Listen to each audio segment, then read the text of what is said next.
أعوذ بالله من الشيطان الرجيم. بسم الله الرحمن الرحيم.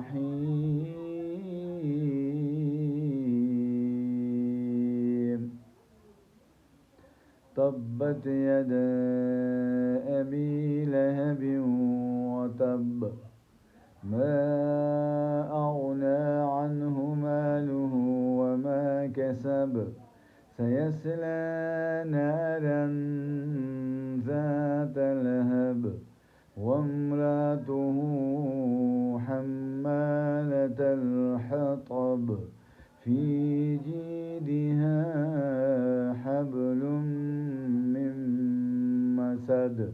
صدق الله العظيم.